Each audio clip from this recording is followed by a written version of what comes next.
तो जिस मीडिया वाले ने नीलेश जी ये कहा कि सतीश मान शिंदे के ब्रीफिंग पर हमने ये छापा है कि सीबीआई ने सुशांत सिंह का केस क्लोज कर दिया है, तो आज वो सतीश मान शिंदे आएंगे जवाब देने के लिए?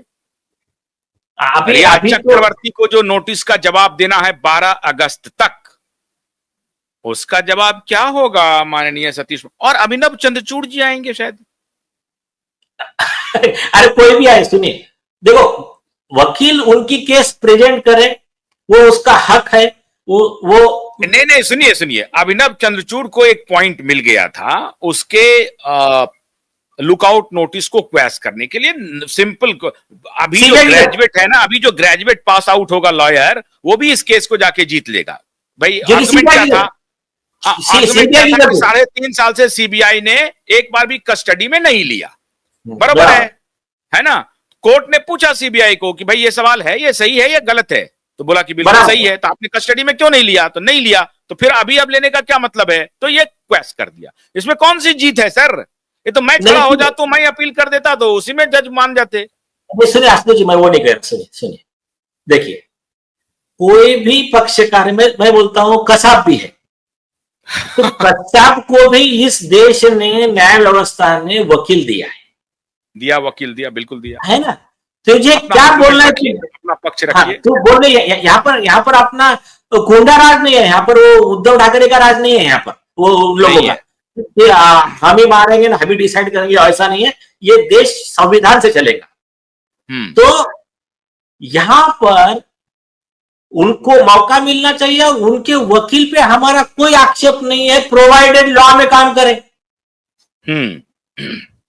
लेकिन उनके वकील सतीश मान शिंदे को हमने आरोपी क्यों बनाया? उन्होंने लॉ के बाहर जाके काम किया, झूठा नैरेटिव फैलाया, करके आरोपी बने। समझे क्या? बिल्कुल, बस। हाँ, तो ये पॉइंट है।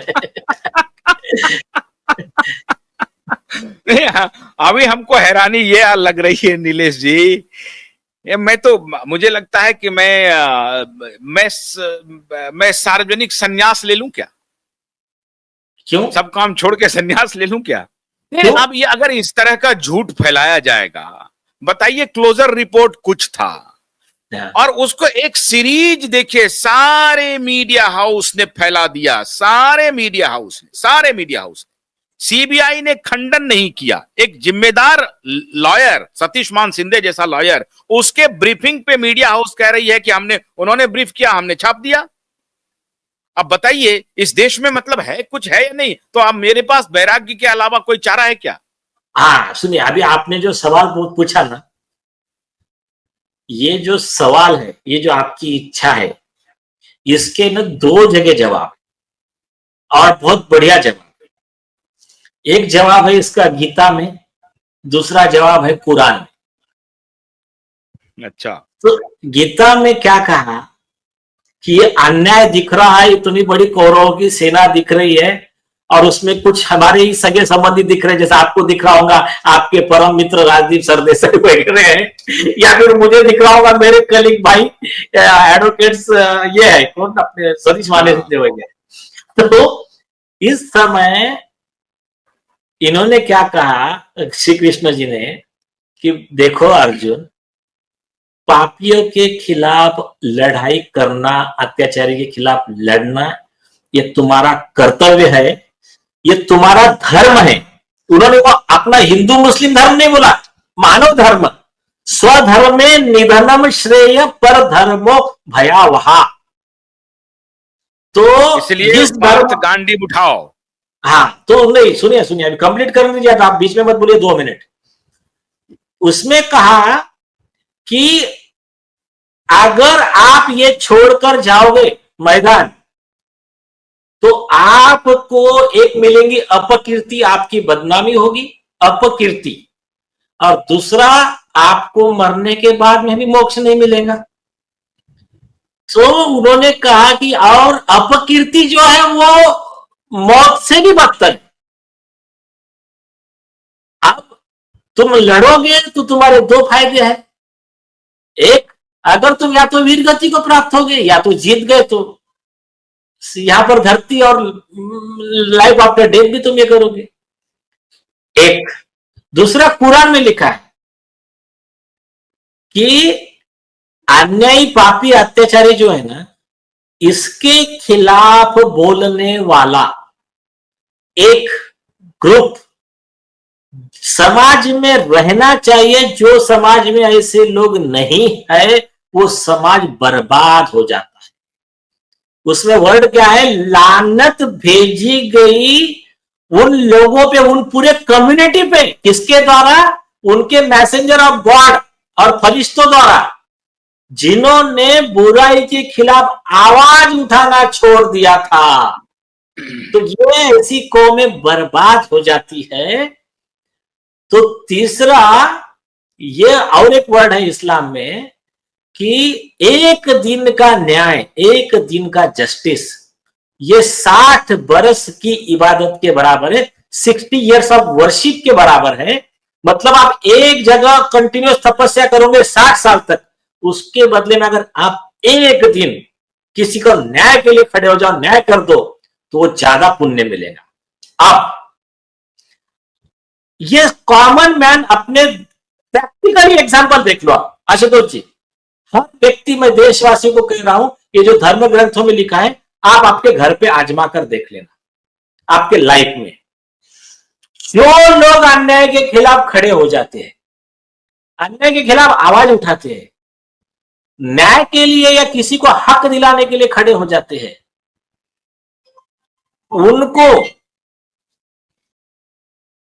इस तरह से सपोर्ट मिलता है, उनके लाइफ में प्रॉस्पेरिटी जो आती है, मानसिक शांति जो मिलती है, और वो जो ऑरा बनता है वो उनको और उनके बच्चे, परिवार, फैमिली मेंबर को इंश्योरेंस का, जो इंश्योरेंस पॉलिसी होती है ना, वैसा प्रोटेक्टिव अम्ब्रेला का काम करता है। आजमा लेना।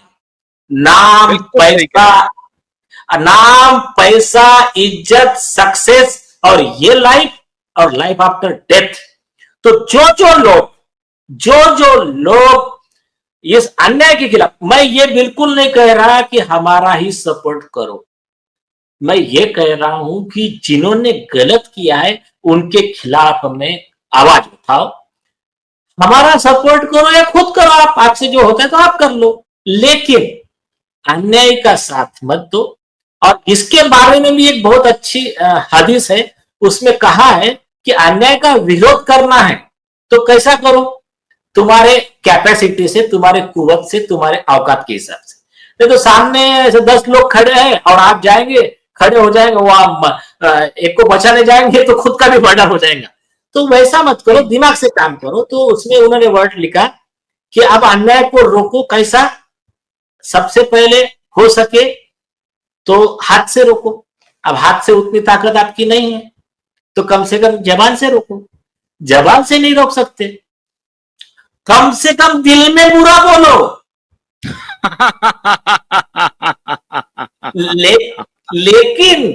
लेकिन अगर आप ये तीनों नहीं कर रहे हैं और उसके आगे जाके आप क्या कह रहे हो कि नहीं, वो उद्धव ठाकरे मोदी जी को गाली दे रहा है, फिर उसके बेटे ने गैंगरेप किया होगा, मर्डर किया होगा, ड्रग्स के बिजनेस में होगा, और भी कुछ गलत किया होगा, उसको हम सपोर्ट करेंगे तो तुम इक्वल हकदार है उस सजा के।